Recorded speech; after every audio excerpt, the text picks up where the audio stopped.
Galera, bom dia, boa tarde, boa noite. Eu sou o professor Maicon e eu estou aqui novamente para resolver com vocês as questões do cálculo do livro James Stewart, certo? Desde a última aula, tá? Eu estou aqui na aula 6 já. Deixa eu só abrir meu quadro aqui. Eu estou aqui na aula 6.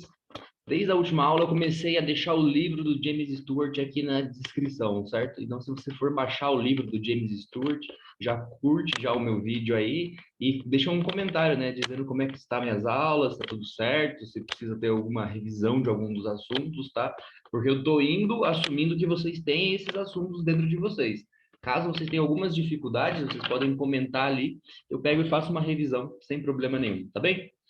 Eu estou resolvendo com vocês a parte dos testes de verificação de álgebra, tá? E se você já assistiu a aula 2, a aula 3, a aula 4 e a aula 5, você sabe que a gente está na questão 9, aonde a gente está começando a lidar agora com desigualdades ou o que eu falo de inequação, né? O que é uma desigualdade ou uma inequação? Vou pôr o exemplo aqui da letra A, a gente conversa um pouquinho sobre ele, eu faço bem devagar as primeiras e depois a gente embala, porque a gente já tem um conteúdo, né? Lembrando, anota aí no teu caderno, tá? Que todo conteúdo de ciências exatas, seja no cálculo ou seja na escola, todo conteúdo, um conteúdo leva até o outro. Por que você aprende soma? Porque você vai aprender a multiplicar. Por que você aprende a multiplicar? Porque em algum momento você aprende a dividir. Por que você vai aprender a dividir? Por causa da fatoração, por causa dos números primos. Então, um conhecimento leva ao outro, tá? Esse daqui é um conhecimento que ele já tem, já imagina que vocês sabem que é o conhecimento de desigualdade, e eu vou usar todos os conhecimentos de equação e tratar com a álgebra, né? Com os números, com o algebrismo das fórmulas, de jogar a letra para cá, número para um outro lado, enfim. Tá? Então é isso que eu vou lidar com vocês, assumindo que a gente já sabe, certo? Galera, dá uma olhada aqui, ó, nessa minha inequação. Se você é uma pessoa que já resolveu e gosta de inequação, tá diferente de mim. Eu não sou uma pessoa que tem tanto gosto por resolver inequações assim, né? Porque as respostas das inequações, se você lembra, elas vão ser sempre um intervalo, tá? Então eu vou ter um valor ali, gosto de chamar ele de x menor, x negativo, ou um x menor, x1, x2, tanto faz, tá? E você vai ter um x maior do que ele, e às vezes, dependendo de como que é a sua inequação, todos os valores aqui de dentro satisfazem ele, não somente o x das pontas, né? Mas todos os valores aqui de dentro. E isso geralmente acontece quando a gente tem uma desigualdade. Nesse caso aqui, a gente tem o sinal de menor deste lado e o sinal de menor igual deste lado aqui. Tá bem? Então, eles dizem isso, que vai ser uma faixa de respostas, tá bom? Não vai ser somente uma solução. Bom, vamos lá, vamos resolver essa daqui, tá? Para começar, é a quinta vez que eu estou gravando esse vídeo aqui, então já estou um pouco mais ágil para resolver essa, né?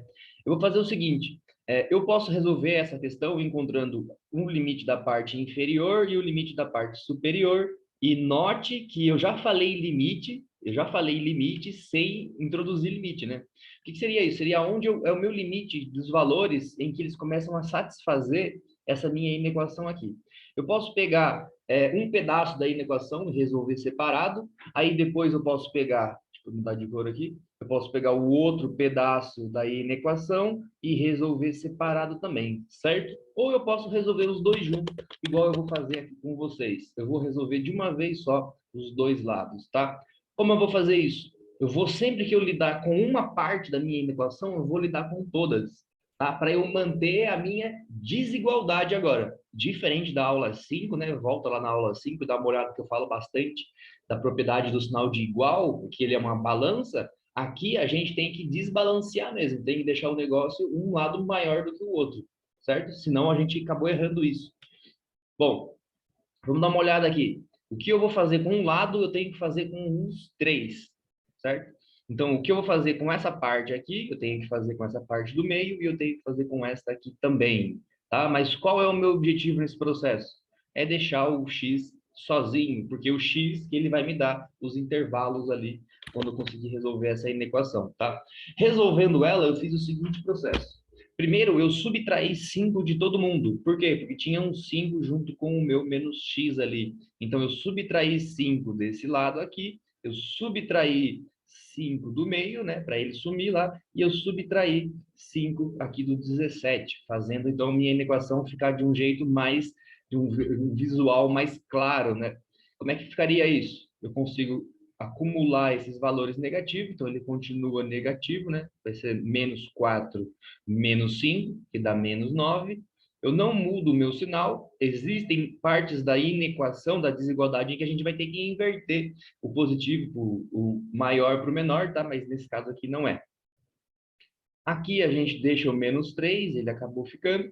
E junto com o 17, quem tá? 17 menos 5, isso me dá 12, certo? Olha o que eu vou fazer agora com todo mundo, que foi o que eu acabei de comentar. Eu vou multiplicar todo mundo por menos 1, certo? Mas nesse processo de multiplicar por menos 1, obrigatoriamente você precisa inverter a sua desigualdade, tá bom?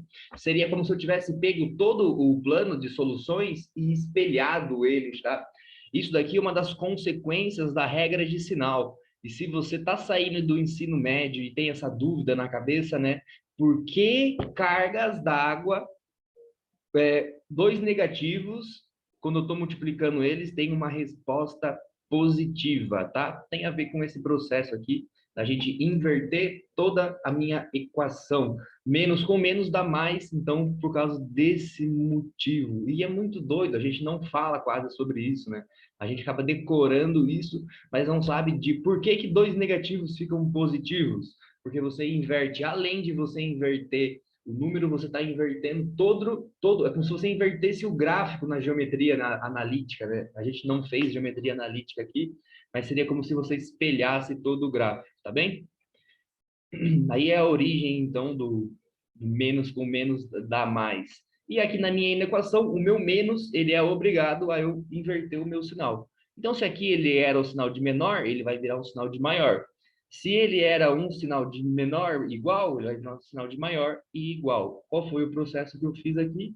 Eu multipliquei todo mundo por menos 1, certo? E se você observar os valores ali, você vai ver que faz sentido mesmo eu ter que trocar o sinal, tá? Desse lado aqui, eu multipliquei todo mundo por menos 1, né? Mas desse primeiro lado ali, eu vou fazer o seguinte, eu vou dividir por 3, além de multiplicar por menos 1. Por que isso? Porque eu estou olhando aqui no meio, e se eu multiplicar todo mundo por menos 1, o sinal já inverteu, né? Aqui o sinal que era negativo ficou positivo, aqui a minha desigualdade inverteu de maior para menor, aqui também, né? De menor para maior, e o 12 ficou negativo, certo? Mas o que é importante é que o meu x dentro ficou positivo. Agora eu observo os valores positivos de x. E eu realizando esse mesmo processo com a divisão por 3, vai dividir quem? Divide todo mundo por 3. E se eu dividir todo mundo por 3 nesse processo, então eu vou ter ali no meio quem agora? O meu x solito, o meu x sozinho. E você consegue compreender agora qual é o intervalo em que os valores satisfazem a minha desigualdade. Então, para todo x entre 3 e o menos 4, né, que vai indo para trás. Isso é muito doido, né? Eu observei o maior sinal aqui antes, o maior número aqui antes e o menor depois, né?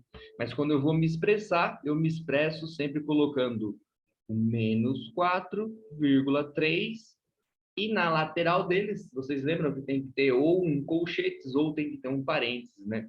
Como que eu vou saber se é o colchetes ou se é o parênteses? Se aqui embaixo eu tenho o igual, como assim, professor? Maior e igual. Aí, então, o valor que aparece ali significa que ele pertence às soluções. Então, o 4 pertence à minha solução. E eu coloco, então, o colchete nesse caso. Caso ele não pertença à minha solução, igual aqui, ó, não aparece o igual embaixo. Então, os valores de x, eles estão sempre aqui. O 3 vai ser maior do que o x, mas se eu colocar o 3, ele não é igual. Então, eu tenho que colocar um parênteses, tá? Se você observar no livro, a resposta é esta aqui mesmo, tá? Então, ou eu poderia responder igual a gente fazia no ensino médio também, né? eu coloco ali, foi o que eu comentei no comecinho, eu coloco o 0, eu encontro o valor do 4, eu encontro o valor do 3, e eu digo, pintando aqui, né, fazendo aqui essa borrada na linha, que a solução são todos os valores entre o menos 4 e o 3, aonde o 3 ele é uma bolinha vazia e aonde o 4 ele é uma bolinha cheia, dizendo que pertence à minha solução e o 3 ele não pertence, então, tá? Ou a outra forma de escrever isso é aqui. Tudo bem? E o livro, como ele não está dando partes gráficas, nem analisando isso geometricamente, a gente vai ficar só com o valor algébrico, o valor numérico, tá bom? Então, é esse intervalo escritos ali com parênteses e colchetes. Bom, gente, vamos lá, que eu falei que já é a quinta vez que eu faço essa aula aqui, e agora eu vou para a letra B. Vamos ver se o conhecimento da letra A é aplicado na letra B. Eu não garanto para vocês, tá? Mas vamos dar uma olhada aqui.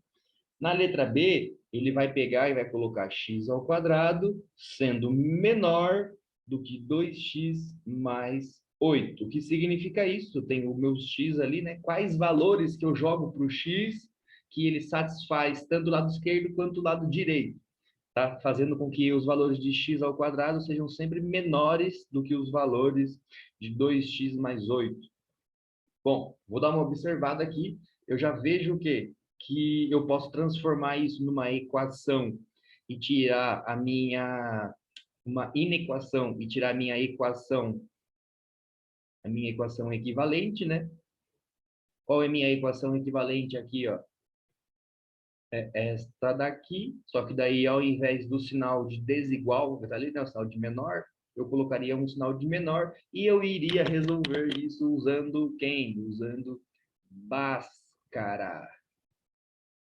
Bhaskara. No último Bhaskara eu coloquei o acento ali, eu vou pôr o acento aqui agora. Dos dois jeitos a gente escreve na matemática, né? O povo da matemática é meio doido. Na verdade, aqui é um nome grego, então fica meio confuso mesmo. Enfim, eu posso resolver isso com Bhaskara. Professor, mas você resolvendo isso com Bhaskara, você vai achar somente dois valores.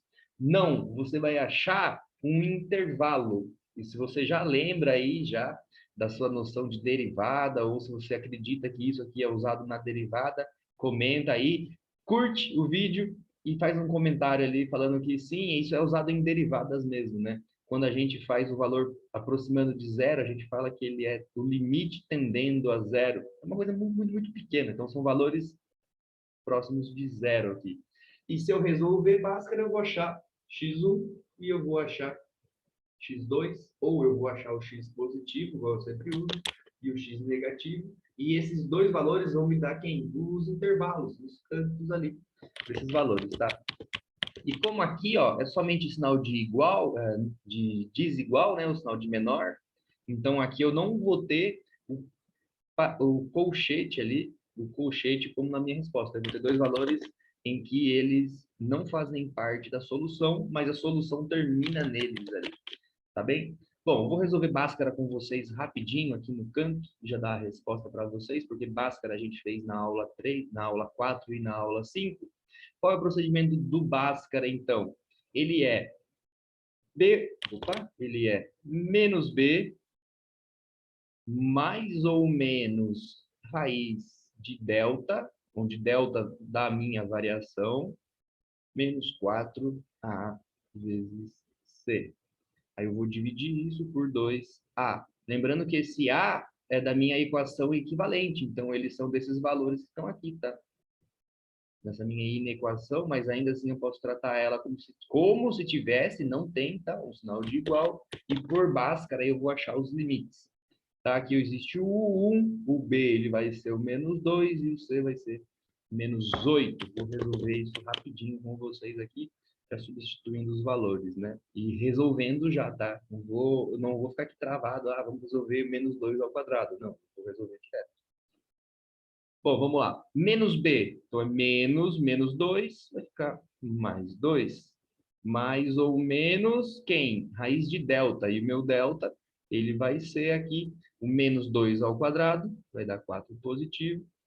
O menos 4 com o menos 8 vai ficar positivo. O primeiro termo, o Azinho ali é 1, né? 4AC, então vai ser 1 vezes 4, que dá 4, vezes 8, que dá 32. E se você aí já é bom na raiz quadrada, já viu que é uma raiz exata, certo? E aqui o 2 fica embaixo. Tá? Qual é a consequência desses valores aqui do mais e do menos, né? Parece que eu estou resolvendo Bhaskara, tem uma parte, então, para o x positivo, ou x1, que o pessoal usava, tá? Eu só não vou usar x' e x duas linhas, porque para a gente, no cálculo, isso é uma outra anotação, tá? E aqui eu vou ter a parte positiva, aonde vai ser quem? Deixa eu pegar aqui agora e rabiscar por cima do resultado.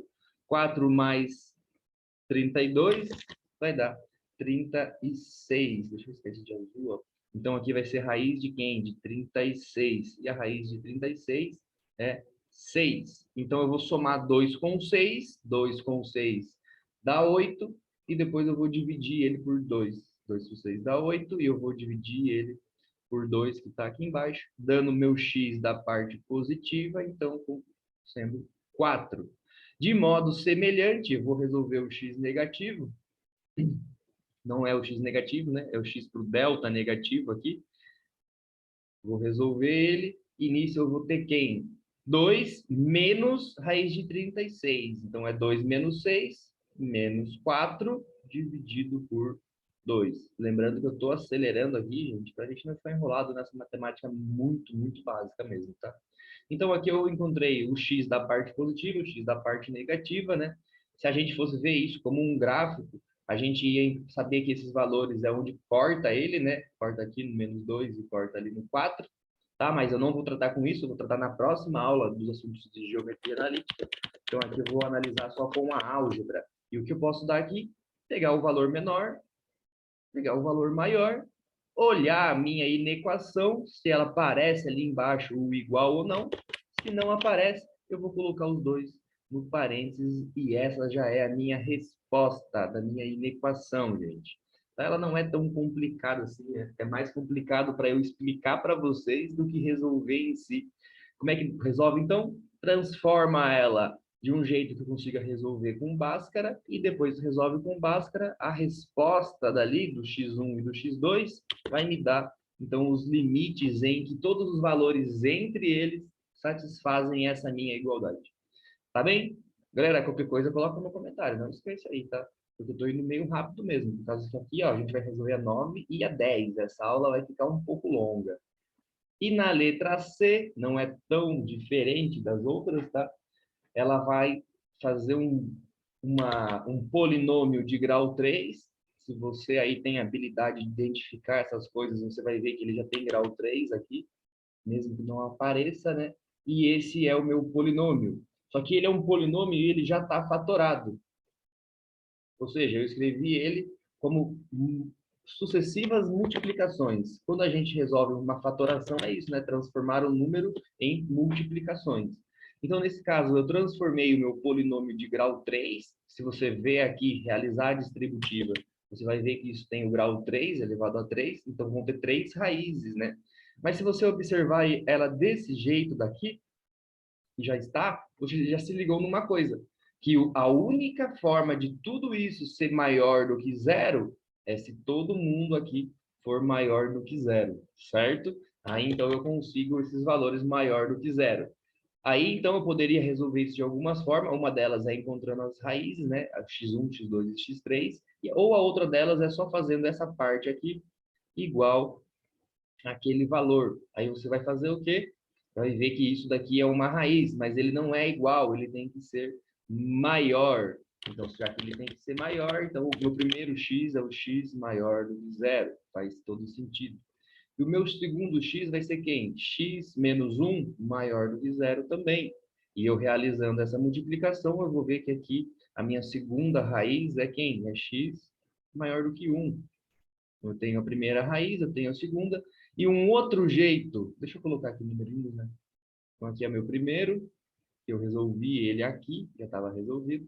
Aqui é o segundo, segunda raiz, resolvi aqui.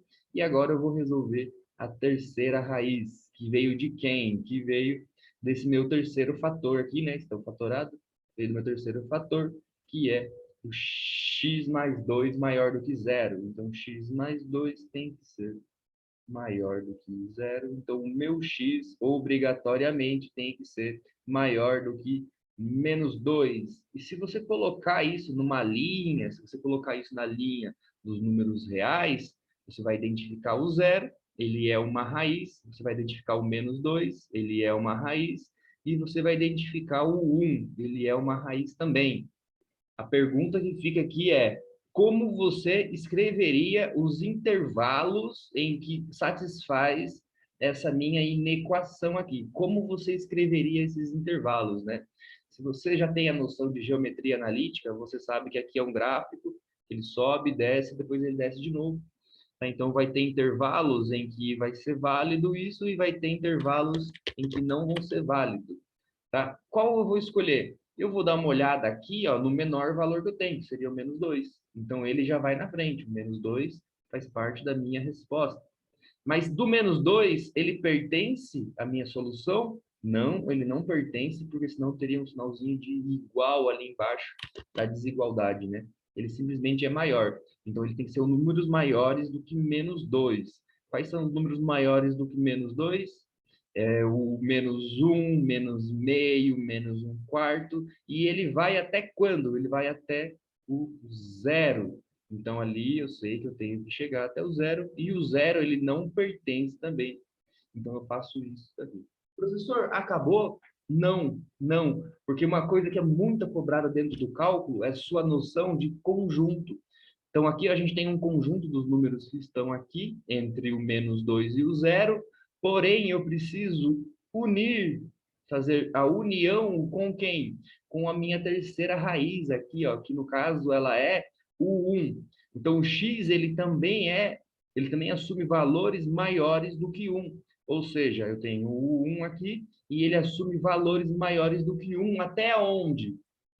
Se tivesse uma próxima raiz, seria até ela. Como não tem, então ele vai até acabar os números, ou seja, ele vai até o infinito. Então, a solução da minha desigualdade é isso daqui. É menos 2, ele vai do menos 2 até o zero, com a união do menos 1 até o infinito, né? Então, a única partezinha que não faz parte é do zero até o 1, e todos os números abaixo do menos 2. Tudo bem? Então, a minha solução são todos esses valores aqui, né? Eu criei um conjunto em que ele satisfaz a minha resposta da C. Tudo bem, gente? Qualquer coisa aí, comenta, tá bom? Deixa eu limpar aqui agora, que a gente está indo para letra A, B, C. Já foi feita e agora eu vou resolver com vocês as duas últimas, do número 9.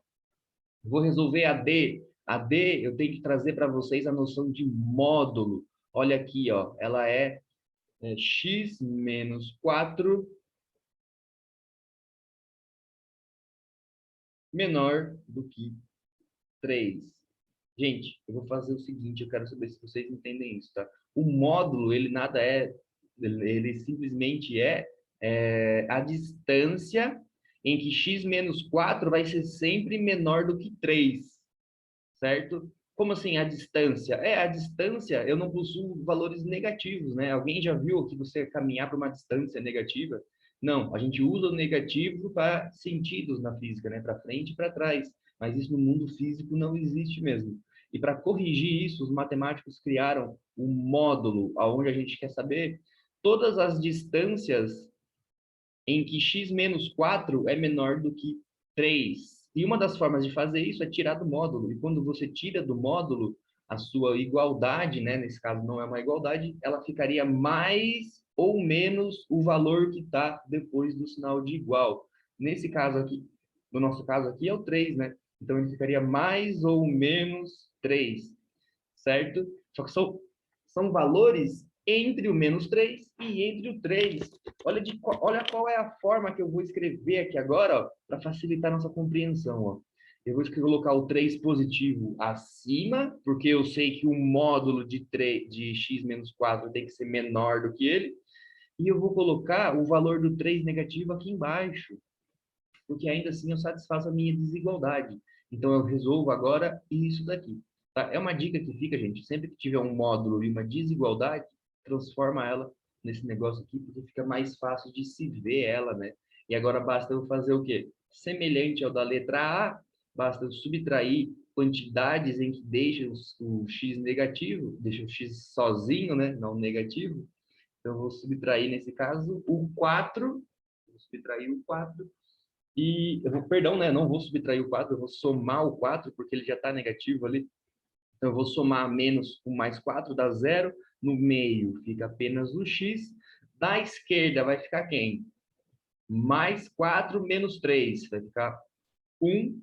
Eu não tive que mudar o meu sinal, ele continua ali, então, com o sinalzinho de menor. E na parte de final vai ficar quem? Mais 3, mais 4, que dá, então, 7. Professor, já acabou? Sim, e acreditem, quando eu tentei resolver isso pela primeira vez, eu demorei muito, porque eu transformei o meu módulo, tá? A gente faz isso um pouco mais para frente, para algumas situações. Eu transformei o meu módulo na raiz do quadrado do número que está ali dentro, tá bom? Qual é a consequência disso? O meu número sair da raiz tendo um valor positivo e um valor negativo. Um valor positivo e um valor negativo. Tá bem? Isso aqui a gente já fez antes, mas a gente nunca observou um módulo com tanto carinho assim, tá? Se vocês precisarem de uma aula de módulo, como eu estou comentando aqui, né, é uma matemática mais básica do que a matemática do cálculo, então pode me pedir que eu faça para vocês uma aula só disso. Tá, gente? E agora? E agora nada, já está minha resposta ali. O meu 1 e o meu 7 são os números que eu possuo ali, o intervalo entre todos os números, eles satisfazem isso daqui, do meu módulo, tá? Todos os valores entre o 1 e o 7, eles fazem com que o x menos 4 seja sempre menor do que 3 unidades. Tudo bem? E se você quiser colocar ali o valor, só você ver, né? Ah, coloca ali então o 0, por exemplo, né? O 0 não, o 2. O 2 vai ali, ele fica menor. Se você colocar o 7 que está ali, ele também fica menor do que 3. Então tá tudo certinho, gente. Tudo bem? Qualquer dúvida, comenta aí e me pergunta, tá? Bom, agora a gente vai com velocidade nesse embalo, sem perder o embalo, a gente vai resolver a letra E. Resolvendo a letra E, tem duas restrições. Essa restrição ela é muito usada, por exemplo, para a gente resolver limite, tá? Existem algumas restrições aqui nessa minha equação, perdão, nessa minha inequação. Então, eu tenho que ter uma desigualdade, e para ter essa desigualdade, eu tenho aqui, ó, 2x menos 3 dividido por x mais 1. Tudo isso tem que ser maior, perdão, tem que ser menor ou igual a 1. Certo? Você já deve ter se ligado ali, né? Que você vai ter que multiplicar dos dois lados por um fator, mas aqui já tem uma restrição, gente, já tem uma restrição. Qual é a restrição que tem aqui, que a gente via muito isso? Para passar no vestibular, a gente via muito isso. Essa parte de baixo, ela necessariamente tem que ser diferente de 0. Então, eu vou colocar aqui que ela tem que ser maior do que 0. Ela não pode ser igual. Então, aqui ela tem que ser maior do que 0. Consequência disso, o meu x sempre vai ser... Opa, ela não pode ser igual, né? Maior do que 0. Então, consequência disso, o meu x sempre tem que ser maior do que menos 1.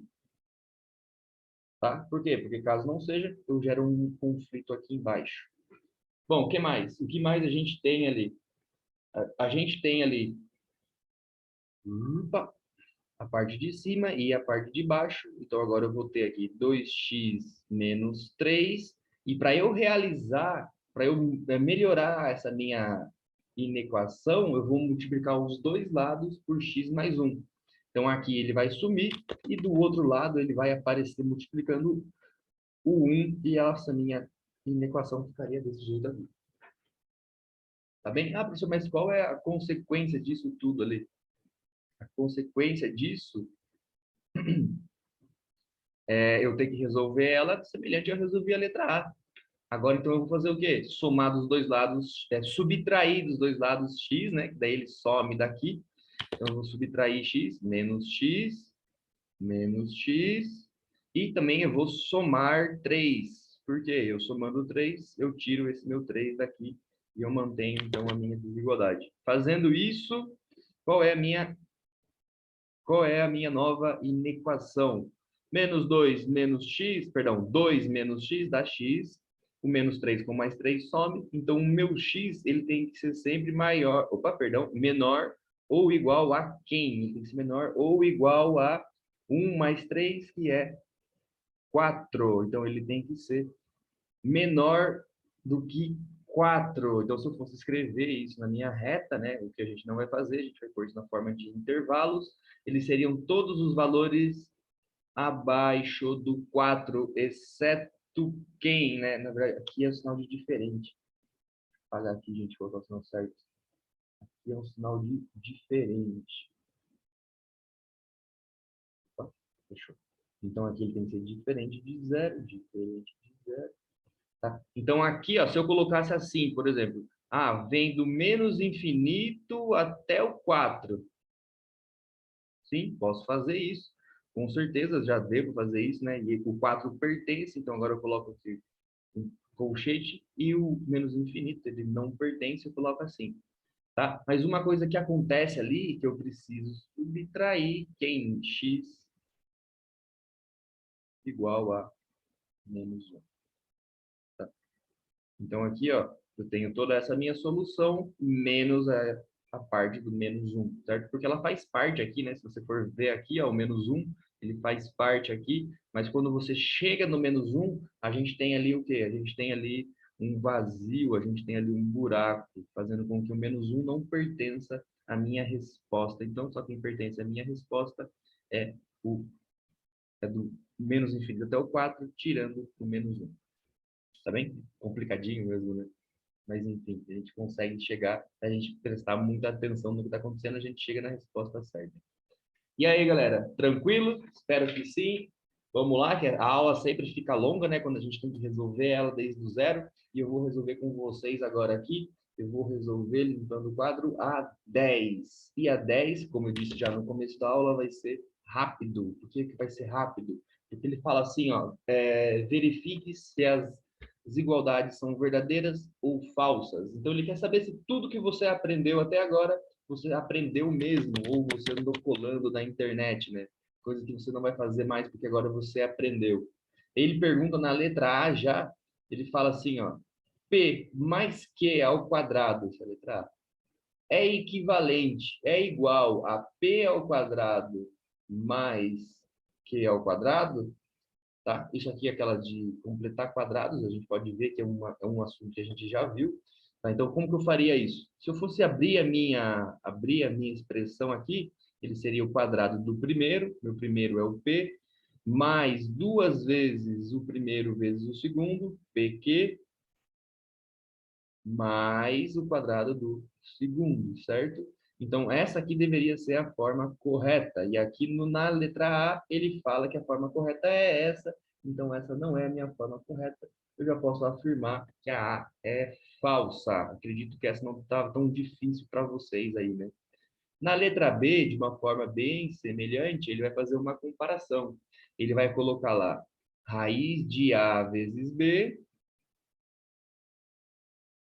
igual a raiz de A vezes a raiz de B.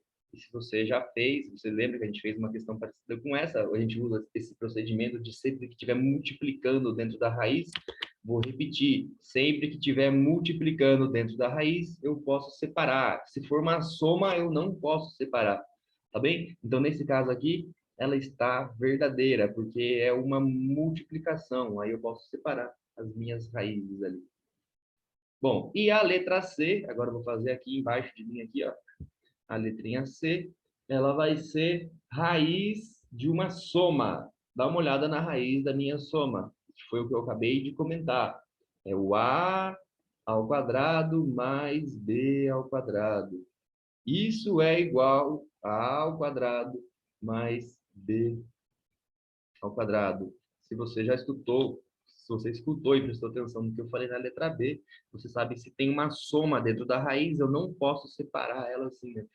Eu vou ter que encontrar uma outra forma de fatorar isso, de escrever isso, mas isso aqui tá... Opa, isso aqui está falso, então isso aqui está errado.